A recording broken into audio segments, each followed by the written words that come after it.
Well, guys, a couple of weeks ago, I took the Insight from my first long trip up to New York to see my grandmother on her 100th birthday, and I also saw my aunt. And this is not a big video, but a quick video of how it went. You could see my grandmother, which is kind of creepy, and my aunt, who, on a sad note, you'll see has a bad leg. They had to amputate her leg from the knee down after that. And my general impressions and review of the car and how it did on the trip. So, let's get going. Hey everybody, it's Verdier here. I'm at the Charleston Plaza on my way to New York. Just a quick stop by. Something funny about this particular plaza. I have great memories of this. I stopped here once when my father was alive. He was an older man, he was sick, I was taking care of him. He walks right where you're saying, and all of a sudden, his pants fall flat down on the ground. He's just sitting there pulling them up. It was just a funny little aside I want to let you know. Drive's going pretty well. Running passive heat as usual. In fact, it got so hot in the car running it on high and passive heat, even with the vents turned off.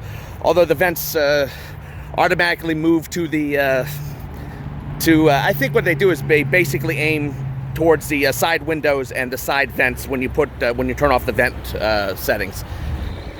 It got so hot that I had to pop the sunroof back up to cool the car down, and then eventually I just set it to about 70 degrees and put it on passive, and it's been keeping it well. Now, temperatures in this drive are about 44 degrees, and my average fuel right now, 44.4 miles to the gallon overall. As you can see, there's Ruby, sitting right there, dirty as hell, because we've been going through all sorts of salt and other crap. And there's Daisy and Idjit. They're getting their dinner right now. And look at that. Look at those expensive Verdier. So now you all can find me and kill me if you don't like me. Say hello, Idjit. Idjit, say hello. Hi. Say hello, Daisy. Well, it's the Charleston Plaza. And that's the end of this part. We were using the GPS on the car. It works pretty well, although at the very beginning it started crashing quite a bit. I'll show you a quick video of what it looks like. Not while it's crashing, but how it was running. It was showing how it gave traffic alerts and so forth. Oh my God, she's so filthy. And so forth, and that's what it looks like. That's our quick part of the drive. And when I get to New York, I'll film a little there real quick and let you know, and let you know how the car handles. All right, this is Verdier out for now. We're gonna move on to later. Take care. Well, guys, I'm heading on back to Maine. Stopped here at a little rest center, where all the fun stuff is. And there's Ruby right there, and the doggies on the inside. Just a quick update how the car is doing so far. It's my first trip, took it to New York. I'm heading my way back. First tank, about 40 miles outside of New York. And when I got to New York, I averaged about 45.1 miles to the gallon, which I thought was pretty good. Temperatures ranged anywhere from 36 degrees all the way to about 55, 56 degrees. So we'd say average temperature about 53 degrees. So pretty warm, so everything did pretty well, and so forth. We're gonna head on back. I don't know if it's gonna stay as cool doing that. I can't really tell. But if it does, I'll let you guys know, and I'll give you an overall review of how she did. As I said, this is my first long trip. As you'll see, I'm gonna be throwing in a video here. I saw I'm trying not to film too many people. I saw my aunt and my grandmother. My grandmother's turning 102 days. She barely recognized me, but it went okay. So, and then that's my aunt. You'll see my aunt there too at some point. She's also the older lady.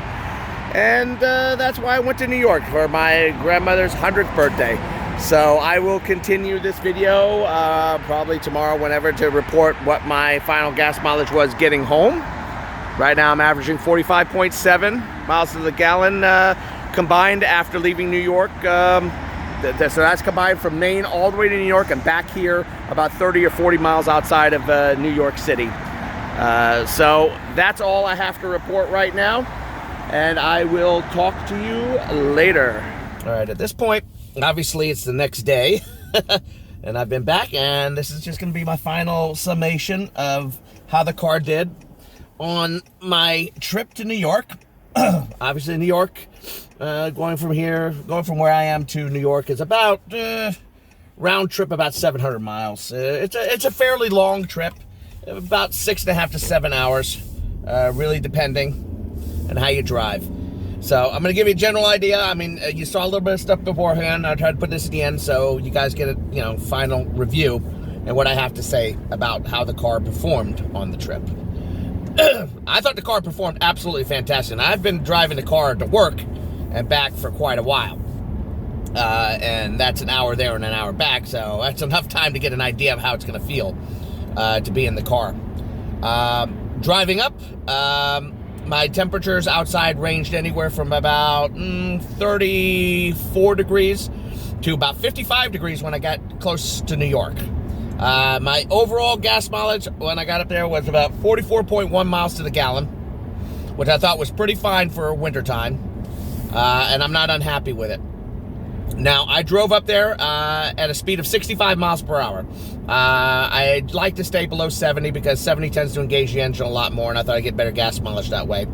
We also used passive heating pretty much the whole way except when we had to defrost the windows at the very beginning because the windows were a little frosted up because we had some freezing rain and so forth, and that was a pain in the ass. So, sorry, my nose is starting up. I know you hate it when I rub my nose, but I got to rub my nose.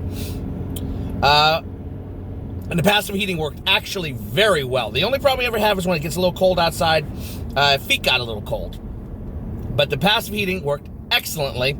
In fact, it worked so well, and we had it set on high, that I actually had to engage the sunroof and pop up the back of the sunroof in order to air out the car a little bit to keep the temperatures comfortable when we started getting closer to the New York area. When we started getting the mid-40s outside, it started getting too hot, and then in which case I had to set the heat at about 76 and then go passive at 76 degrees on it. So the passive heating worked very well, and I have a feeling if you're going to be driving highways, you might be able to get away with doing it quite a bit.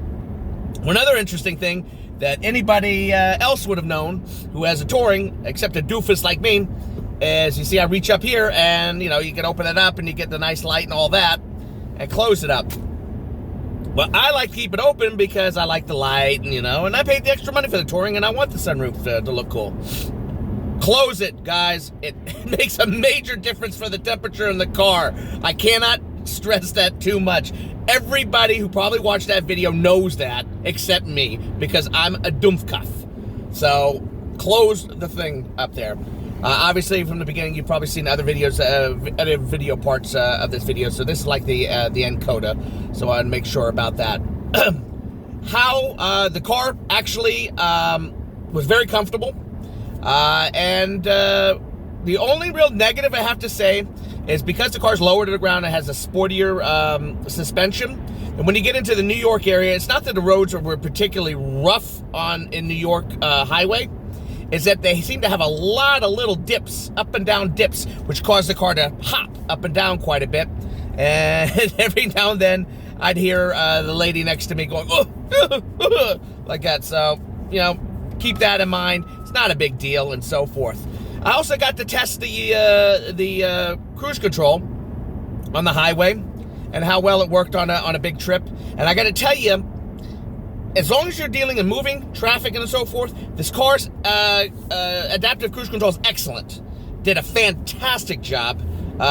Very good at changing speeds, keeping me in line without any problems. Obviously, at times, when cars are pulling partially in front of me real close, I'd have to kind of move over a little and make sure my radar hit them real quick so the car would engage and so forth, because I like to go all automatic.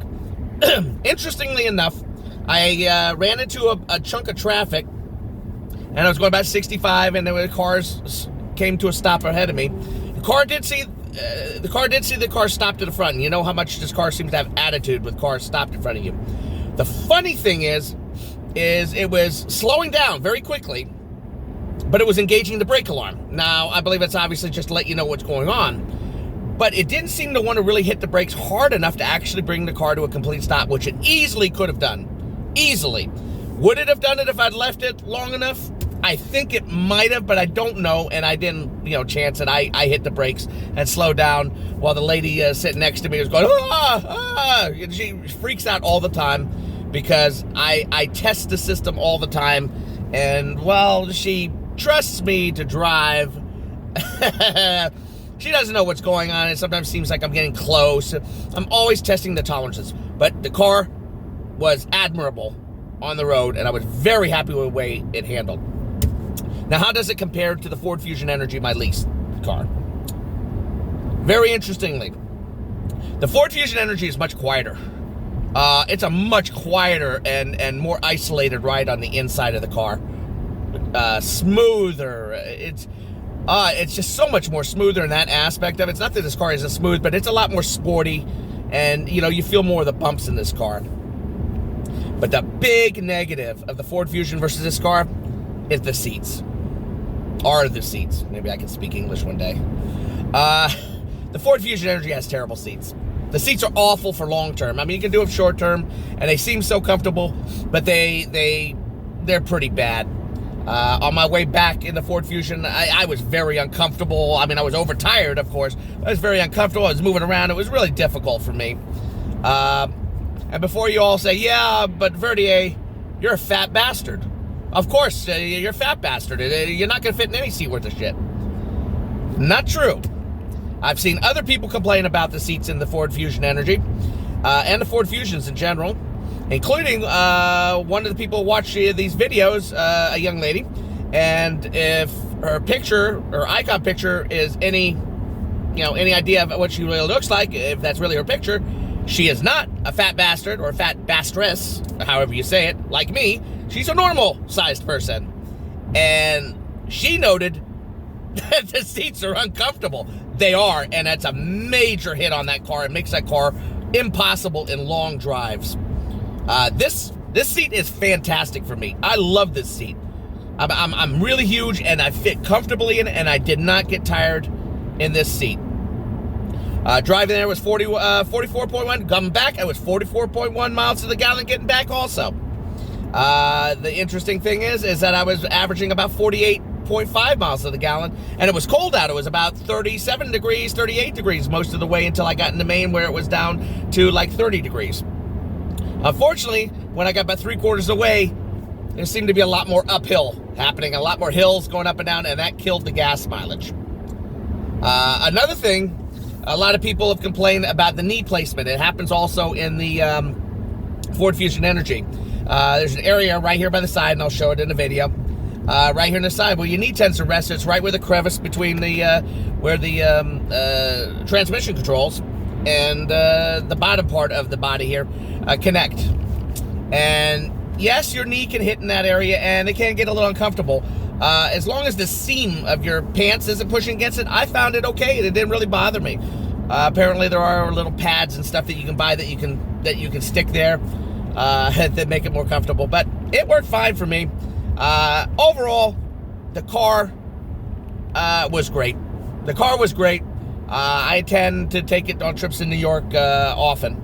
It got good gas miles. I was able to drive all the way there on a tank and like 30 or 40 miles back before I filled up again. And it was admirable, and I'm very, very, very happy. Highly recommend this car. For trips, it's also very good. Again, it's a little louder on the inside, a little bit less isolated because it's more sporty, but it handles great, and the seats are comfortable, and the passive heating actually works very well until you get into really cold temperatures, in which case your mileage may vary. As long as you're on the highway, you should do pretty well. Well, that's all I can think of to discuss about the car. If anyone has any questions about anything else that happened to the car, just write me at verdier400@gmail.com. And I think that's it. I'm going to end this review on the long term, and I hope you found some of the beginning part of the videos as part of my trip interesting, including a view of my 100-year-old grandmother and my aunt, who's 75, who I was visiting. Well, that's it. Sei gesund. Shalom. Goodbye from Verdier. Peace out, guys.